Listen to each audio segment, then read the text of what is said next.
Buonasera, benvenuti a questa edizione del nostro telegiornale. Vediamo subito i titoli. Brucerai nei tuoi bruciatori, minacce di morte al presidente Schifani tramite una lettera e alcune telefonate anonime, valanga di solidarietà. Ci sarebbe una lite fra senza tetto dietro l'omicidio di un rumeno ucciso a coltellate a Palermo. Sotto shock la donna che era con lui. Fanghi portuali non trattati e smaltiti illegalmente in una discarica. Scattano sequestri e denunce a Porto Empedocle. Ponte sullo Stretto, il Quirinale boccia la norma sui controlli antimafia che voleva affidare al Viminale la sorveglianza sull'opera. New York e Catania, atterrato il primo volo diretto con gli Stati Uniti in aeroporto, la doccia di buon augurio e poi un buffet per i primi passeggeri. Arriva al cinema Mangia, film d'esordio di Anna Piscopo, interamente girato a Catania. Racconta la storia di Maria, una ragazza che vive la bulimia affettiva e nella vita. Calcio, ultimi allenamenti in sede per il Catania. Intanto la dirigenza programma il futuro.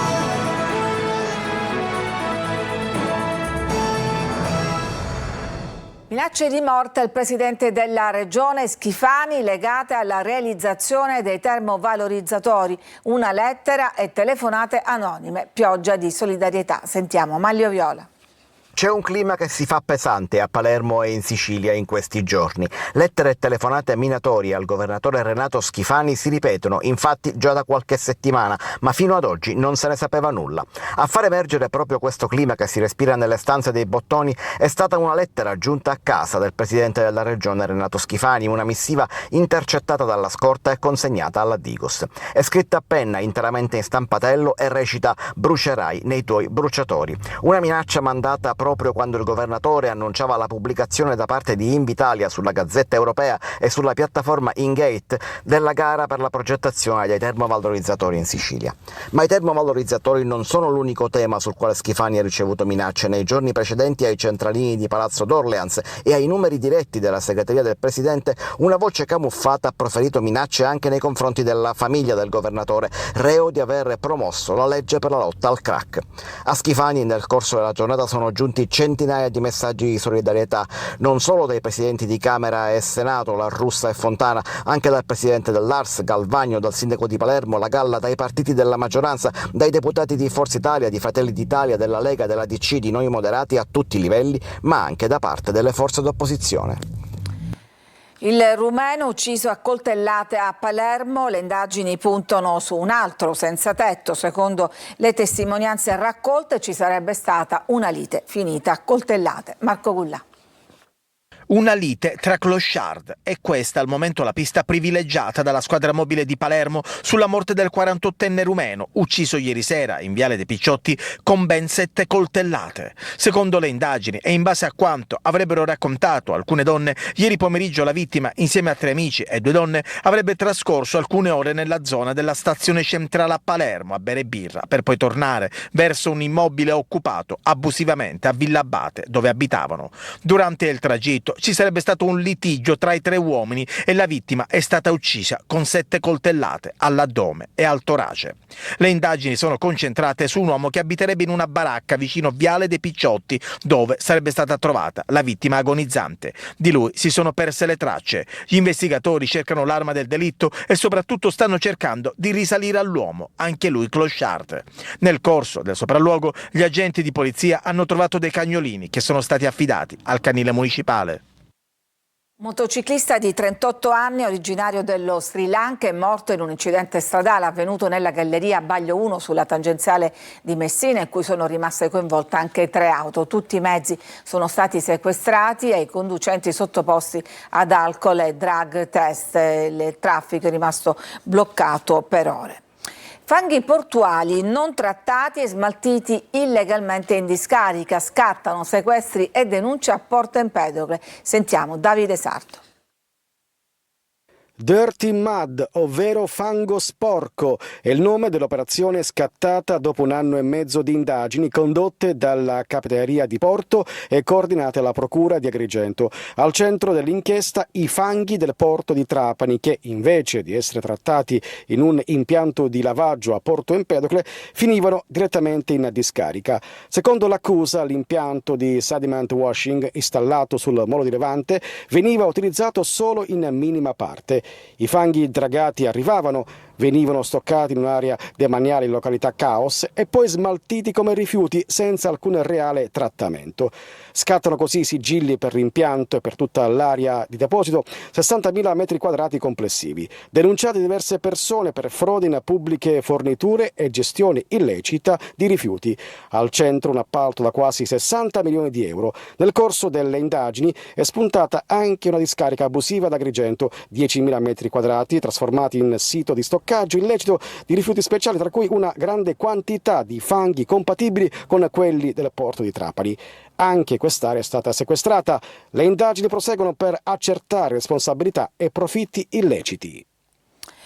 Nell'inchiesta di Agrigento sulla Tangentopoli per gli appalti truccati spunta anche il nome dell'ex assessore regionale Roberto Di Mauro, che risulta indagato per associazione a delinquere. Giusy Lazzara. Era stato coperto dall'Omissis nell'indagine sulla Tangentopoli per gli appalti nell'Agrigentino. Adesso si conosce il suo nome, quello dell'ex assessore regionale all'energia Roberto Di Mauro. La procura di Agrigento lo indaga per aver organizzato un'associazione per delinquere finalizzata a distrarre fondi pubblici a fini privati. Le accuse sono pesanti: turbativa d'asta, peculato, corruzione e concussione attraverso meccanismi spartitori di pubblici appalti finanziati con fondi regionali. A Di Mauro viene contestato anche di aver alterato le procedure per il mega appalto sulla rete idrica di Agrigento. A dare l'input l'ANAC, l'Agenzia Nazionale Anticorruzione, che aveva segnalato il mancato avvio di importanti opere pubbliche per la rete idrica di Agrigento e il centro di raccolta di Ravanusa, facendo così scoperchiare il sistema di corruzione. In carcere sono finiti 5 imprenditori. Alleggerita la posizione di Sebastiano Lesci, ex dirigente dell'ufficio tecnico comunale di Ravanusa e, secondo gli inquirenti, vicino a Di Mauro nella gestione dell'organizzazione che pilotava gli appalti. 8 gli indagati tra tecnici e funzionari pubblici. E dire che l'ex assessore Di Mauro aveva inaugurato i cantieri incriminati e poco dopo si era dimesso dalla giunta Schifani il 7 aprile. La sua nomina era in attesa di autorizzazione come nuovo capogruppo dei popolari autonomisti all'ARS. L'inchiesta non fermi i lavori sulla rete idrica, lo auspica il sindaco di Agrigento Miccichè, che spera che le indagini su tangenti e appalti non blocchino un'opera attesa da decenni e vitale per risolvere la crisi idrica. Ponte sullo Stretto, il Quirinale boccia la norma sui controlli antimafia che voleva affidare al Viminale la sorveglianza sull'opera, al servizio di Roberta Lunghi. Il progetto del ponte sullo Stretto di Messina torna al centro del dibattito politico, questa volta per le deroghe alle norme antimafia ordinarie previste in un emendamento voluto dalla Lega nel decreto infrastrutture. Ma il Quirinale dice no all'articolo voluto che assegnava ulteriori controlli antimafia per il ponte sullo Stretto a una struttura che faceva capo a un prefetto, Paolo Canaparo, e quindi al Ministero dell'Interno. Dal testo emanato mercoledì sera dal Presidente della Repubblica Sergio Mattarella e spedito alle Camere per il DDL di conversione, è stato cancellato l'articolo ritenuto invece fondamentale dal leader della Lega. Per la Presidenza della Repubblica la norma proposta prevedeva una procedura speciale, adottata finora solo in casi di emergenza come i terremoti o eventi speciali come le Olimpiadi, che non risulta affatto più severa delle norme ordinarie. Basti ricordare che la procedura speciale che veniva proposta autorizza anche a derogare ad alcune norme previste dal codice antimafia, deroghe non consentite dalle regole ordinarie per le opere strategiche di interesse nazionale. Il Presidente della Repubblica Mattarella ha fatto sapere che non firmerà un provvedimento che riduca le garanzie antimafia. Salvini replica: vorrà dire che sarà il Parlamento a mettere il massimo delle garanzie. A Catania la Guardia di Finanza ha sequestrato beni per 1 milione di euro a Orazio Scuto, ritenuto esponente di spicco di una frangia della famiglia Laudani attiva da Cireale. Scuto è già stato condannato in via definitiva per associazione a delinquere di stampo mafioso. Oggetto del sequestro attività di ristorazione, prodotti ortofrutticoli, 2 mobili di pregio ed un terreno a Valverde. 2 blitz antidroga della squadra mobile di Palermo. La droga che arrivava da Napoli faceva tappa nei quartieri Ballarò, Brancaccio, Villaggio Santa Rosalia per essere poi smerciata in città ma anche in altre province siciliane. Una seconda ordinanza ha colpito invece una organizzazione che operava a Brancaccio, dove sono stati individuati 2 grossi depositi di cocaina, sequestrati 11 kg di polverina bianca. In totale sono 22 le persone arrestate. Si è scoperto che i pusher, per eludere i controlli, comunicavano tramite social. Il noto nutrizionista Giorgio Calabrese è stato vittima di diverse truffe online da parte di chi utilizza la sua immagine senza autorizzazione. Ci ha provato anche un catanese che ha creato alcuni video fasulli con l'intelligenza artificiale, ma è stato beccato. Simona Mazzone. Hai visto su Facebook? Tu vendi la curcuma e la piperita che fa dimagrire prima dell'estate. Ma di che state parlando? Da anni il professor Giorgio Calabrese, volto noto della TV italiana, è vittima di truffe online. Anche un giovane catanese di 27 anni ha falsificato la sua immagine, creando con l'intelligenza artificiale alcuni video in cui il nutrizionista pubblicizza presunti prodotti dietetici e postandoli sulla pagina Facebook contenuto benessere. Niente di più falso, tanto che proprio grazie a quei link la polizia postale lo ha beccato. Facevo un 1 mattina e parlavamo di anoressia e bulimia con Massimiliano Orsini, loro hanno fatto con l'intelligenza artificiale e mentre noi dallo speech si vedeva che parlavamo di anoressia e bulimia, loro hanno messo che lui mi chiedeva che se io avevo inventato questa pillola dimagrante e io gli rispondevo che l'avevo inventata. Non ho mai venduto nulla. Oggi a Catania Calabrese, seguito dall'avvocato Annetta, è stato ascoltato dai magistrati per il processo che si è aperto alcuni mesi fa. Non è la prima volta che per la sua notorietà è vittima di una rete di truffatori che spesso si nascondono dietro domini esteri difficili da reperire. Fino a stamattina mi hanno scritto: ma quelle gocce perché non funzionano? E dico: ma di quale gocce parla? Perché è una truffa, e io rispondo: è una truffa. Il caso ha evidenziato la necessità di una maggiore vigilanza contro le truffe online e la tutela dell'immagine delle personalità note. Atterrato a Catania il primo volo diretto da New York, accoglienza calorosa, emozioni in pista e festeggiamenti per un collegamento che unisce la Sicilia agli Stati Uniti. Eva Spampinato. Un maestoso arco d'acqua sparato da 2 autobotti dei Vigili del Fuoco dà il benvenuto al Boeing 767-300 della compagnia Delta Airlines, che alle 8:30 di questa mattina è atterrato sulla pista dell'aeroporto Fontanarossa di Catania. Il suggestivo water cannon è un rito simbolico e solenne, una tradizione dell'aviazione civile per benedire e celebrare un volo inaugurale. Quello di oggi infatti è il primo volo diretto proveniente dall'aeroporto JFK di New York e inaugura la stagione estiva che per la prima volta nella storia vede la città di Catania collegata direttamente senza scali intermedi alla Grande Mela fino al 24 ottobre. Un traguardo atteso da anni, importantissimo per l'intera economia del territorio. Questo volo era un sogno per tutti quanti noi siciliani, ne sentivo parlare da quando ho memoria, da quando ero bambino. È una cosa importante perché Delta Airlines è la più importante compagnia al mondo, ci onora il fatto che abbia scelto di viaggiare da e per Catania. 208 i passeggeri atterrati su 215 posti disponibili, li abbiamo raggiunti nel Finger appena sbarcati dall'aeromobile dopo un volo di quasi 10 ore. Wonderful, it was a great flight and we're very happy to be here. Bellissimo, adesso vado a Regalbuto e sono arrivato a casa. C'è stata anche la festa inaugurale quando siamo arrivati, prima di partire, con dessert, bottiglie, musica siciliana, volare, eccetera, bellissimo. My first time here and the first time Delta flies here. Non deve fare più scali? No, meno male, almeno risparmio uno. Buongiorno, welcome in Catania. Dopo aver consegnato un gadget di benvenuto, la festa si è spostata nella VIP Lounge per un rinfresco offerto dalla SAC. E domani mattina si replica per salutare il primo volo che decollerà da Catania alla volta del JFK.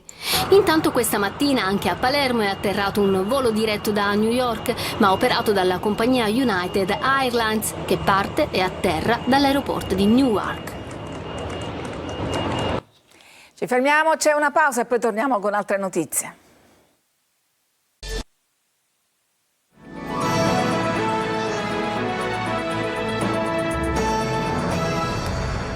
Emerse durante dei lavori di scavo a Gela 6 tombe risalenti al V-VI secolo a.C., una scoperta che riporta alla luce un pezzo di storia dell'antica Gela. Gerry Italia. A Gela, nel cuore verde dell'Orto Pasqualello, la terra ha restituito frammenti di un passato millenario. 6 sepolture arcaiche databili tra il V e il VI secolo a.C. sono riemerse durante gli scavi per la riqualificazione dell'area finanziata con fondi PNRR. Potrebbe trattarsi di una necropoli a uso familiare, venuta alla luce grazie alle indagini di archeologia preventiva condotte da Comune e Sovrintendenza. 2 tombe appartengono ad adulti, 2 a bambini, mentre le altre 2 sono ancora in fase di studio. In una sepoltura, gli archeologi hanno trovato 2 lechitoi, piccoli vasi da olio funerario risalenti al 500 o 475 a.C. La prima tomba che abbiamo scavato ci ha dato un corredo che va nel 25ennio 500-475. I riti sono diversi, abbiamo il rito della cappuccina, quindi le tombe realizzate con tegole di riuso dei tetti, e il rito dell'inchitrismos per gli infanti, cioè quello di deporre gli infanti piccoli all'interno di anfore che poi venivano ben sigillate. In un'altra tomba, accanto al corpo di un bambino, è stato scoperto un raro Caliptere Egemon, un elemento decorativo in terracotta forse proveniente da un tempio dell'antica Gela e poi riutilizzato. In questo caso ha una misura proprio di un piccolo bambino. Immaginatevi qualcuno a cui è morto il figlio e che passò da qualche cantiere di 3000 anni fa e si fece regalare questo coppo per poter deporre lo scheletrino, il cadavere del bambino. E la zona potrebbe nascondere ancora molto. Poco distante è riaffiorata una roccia scavata contenente frammenti di crateri e anfore, tracce silenziose ma preziose di una civiltà che continua a riemergere da sotto i nostri piedi. E torniamo all'oggi, all'attualità, presentato oggi a Buongiorno Sicilia, il film che racconta la storia di Maria, una giovane che vive la bulimia affettiva e nella vita. Esordio cinematografico di Anna Piscopo con Martina Torrisi. Sentiamo Giusy Lazzara. C'è una ragazza giovane in cerca di un senso nella vita, in una Catania che attraversa la sua storia segnata dalla bulimia affettiva ed esistenziale. Maria ha una famiglia difficile, incontri complicati. Mangia segna l'esordio cinematografico di Anna Piscopo, regista e attrice del film. Un bisogno, più un desiderio inesausto di cose, di relazioni, ma appunto inesausto, che non si esaurisce mai. E Maria è un po' persa, soffre di bulimia, si muove nella città senza una vera meta e fa dei tentativi artistici naif, un po' così di strada. Di base è una giovane donna che non sa che cosa fare della sua vita. Inseguendo un posto nel mondo, Maria incontra Sara, un'influencer interpretata da Martina Torrisi. Il tema dei social è un tema molto centrale, soprattutto l'impatto che ha nella vita di questo personaggio, perché inizialmente viene acclamata, poi quando va a confrontarsi con un pubblico reale non è detto che le aspettative vengano appunto rispettate. Il film da oggi è fino a domenica al Cinema King di Catania. Fermiamo, c'è ancora una pausa e poi torniamo con la pagina sportiva.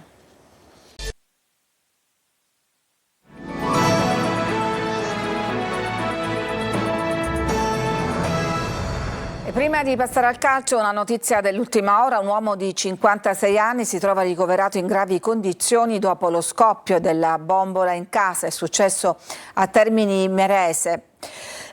Scusate, la bombola di gas è esplosa all'interno di un casale provocando un violento boato e il crollo del tetto dell'edificio, è rimasto gravemente danneggiato. L'uomo è stato trasportato d'urgenza prima al pronto soccorso dell'ospedale Cimino di Termini Imerese, ma le sue condizioni sono apparse subito gravi ed è stato trasferito all'ospedale Cannizzaro di Catania in elisoccorso.